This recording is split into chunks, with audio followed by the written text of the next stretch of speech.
Los titulares de la prensa de esta mañana son, bueno, un fiel reflejo del país. Son un espejo de la fractura.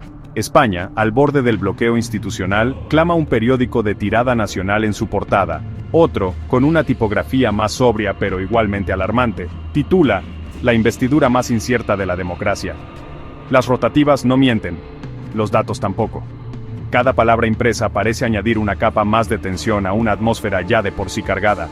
Es el eco de un debate que no solo se libra en el hemiciclo, en cada café, en cada oficina, en cada cena familiar. La polarización ha dejado de ser un término de análisis político para convertirse en una realidad palpable, una grieta que se ensancha día a día y que amenaza con dividir el terreno que pisamos. El Congreso de los Diputados es el epicentro de este terremoto político. Hoy, 24 de septiembre de 2025, el aire dentro del salón de plenos es denso, casi irrespirable. Los escaños de cuero rojo son testigos mudos del cruce de miradas afiladas, de los murmullos que recorren las bancadas como una corriente eléctrica. Los diputados revisan sus notas, sus móviles, cualquier cosa para evitar el contacto visual directo con el adversario. Saben que la jornada será larga. Saben que cada palabra será analizada, cada gesto interpretado. Es más que un simple debate parlamentario. Es la escenificación de dos Españas que parecen incapaces de entenderse, condenadas a un diálogo de sordos que resuena con fuerza entre las paredes de la soberanía popular. La jornada ha comenzado temprano. Desde primera hora, los flashes de las cámaras fotográficas recibían a los líderes políticos a la entrada del Palacio de la Carrera de San Jerónimo. Rostros serios, declaraciones medidas pero contundentes. Venimos a defender la Constitución y la igualdad de todos los españoles, afirmaba un líder. Venimos a formar un gobierno progresista que avance en derechos, replicaba otro desde el mismo atril, minutos después.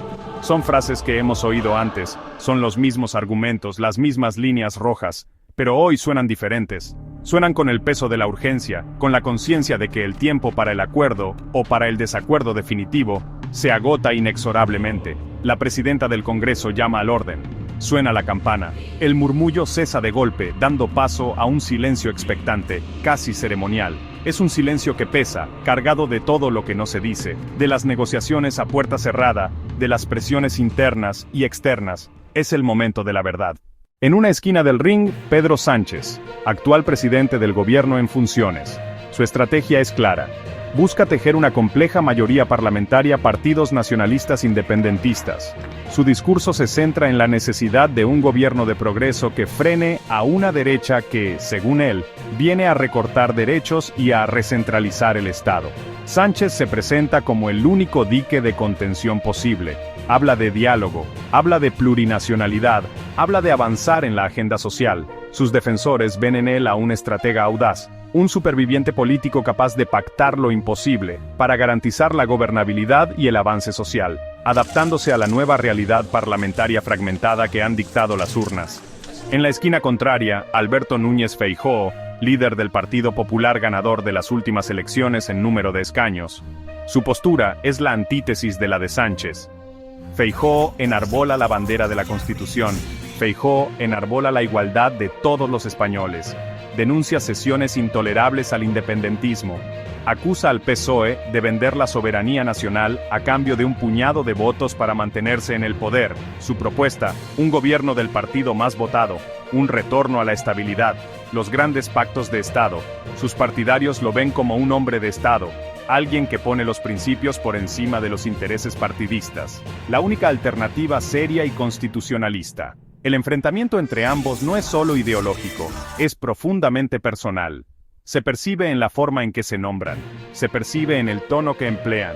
Sánchez acusa a Feijóo de dejarse arrastrar por la ultraderecha y de no tener un proyecto para España más allá de la derogación de las políticas socialistas. La hemeroteca es implacable, y en la política española de los últimos años es un campo de minas para cualquier líder.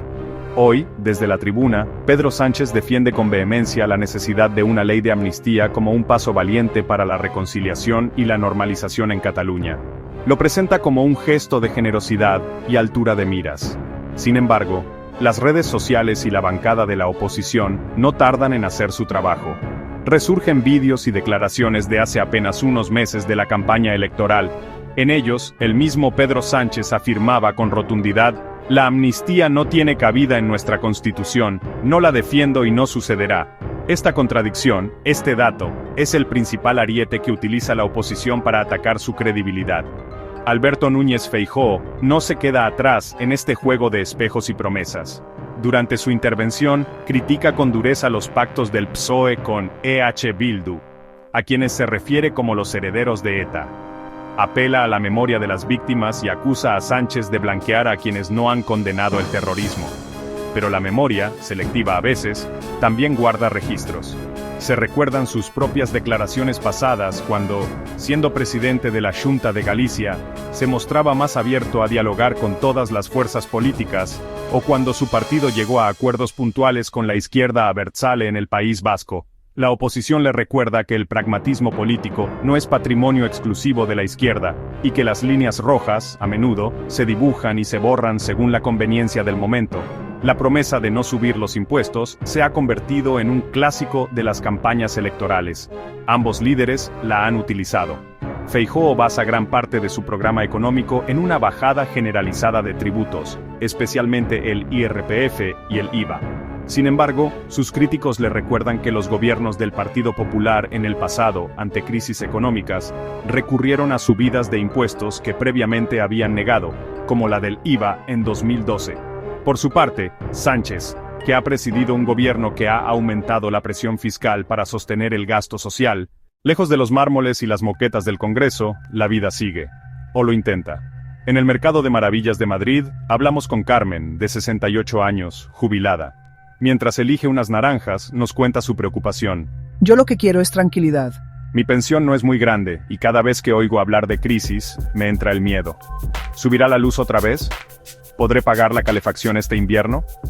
Ellos están allí con sus grandes sueldos, pero somos nosotros los que sufrimos la incertidumbre. No les pido que se quieran, solo que se pongan de acuerdo por el bien de todos, que para eso les pagamos.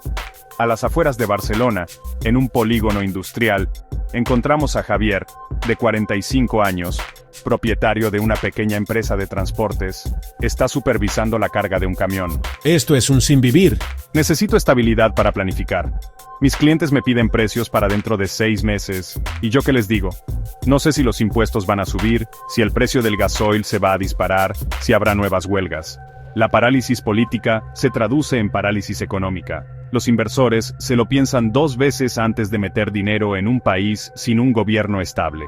Al final, los que creamos empleo somos los que pagamos el pato de sus peleas. En la puerta de una universidad en Valencia, un grupo de estudiantes debate animadamente. Se llama Lucía, tiene 21 años y estudia ciencias políticas.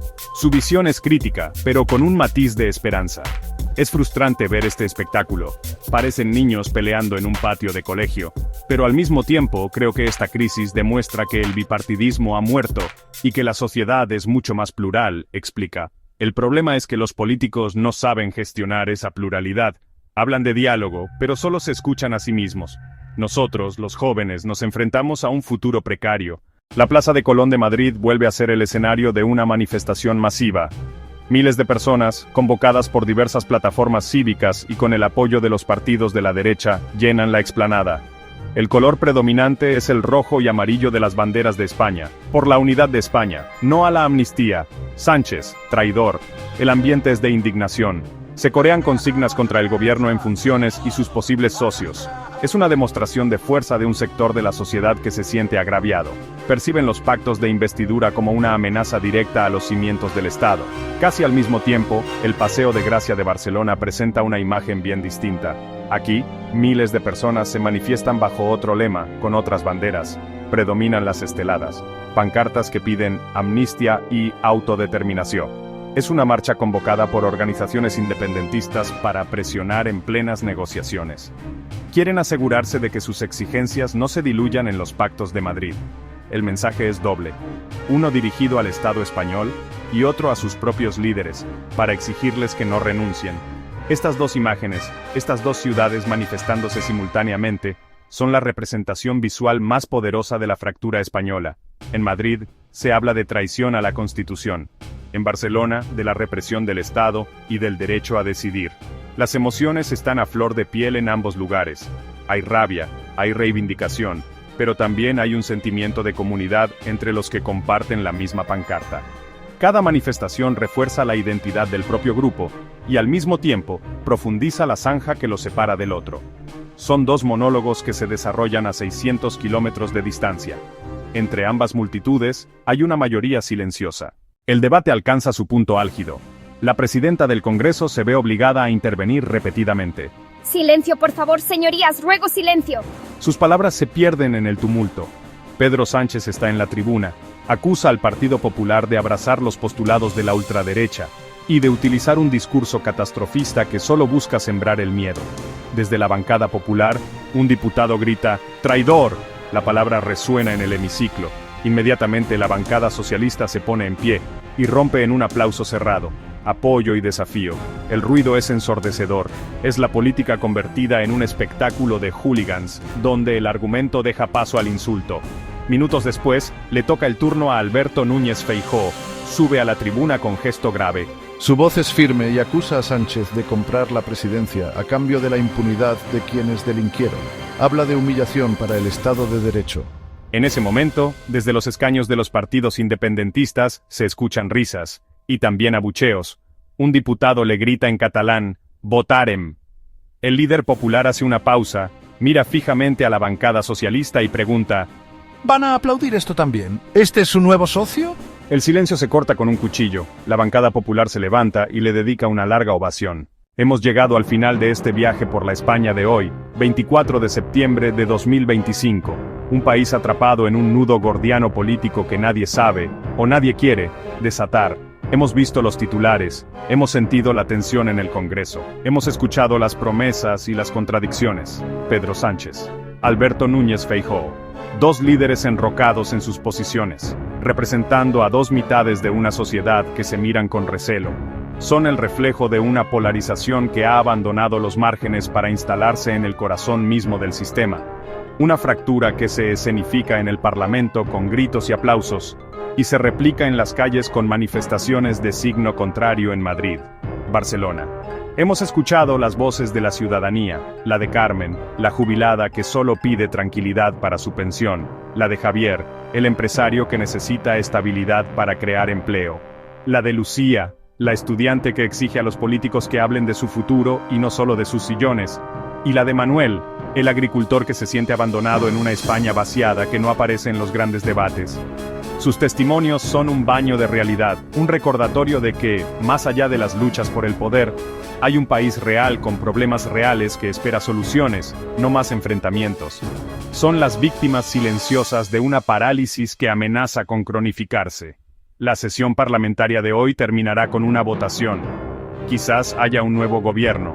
Quizás nos encaminemos a una nueva repetición electoral, la enésima en una década. Pero el resultado aritmético es casi lo de menos. Lo fundamental, la pregunta que subyace a todo este ruido, es más profunda. La pregunta, por tanto, sigue en el aire, suspendida sobre un país exhausto y expectante. ¿Hacia dónde caminamos? Quizás hemos olvidado que gobernar no es solo ocupar el poder, sino representar incluso a quien nunca te votaría.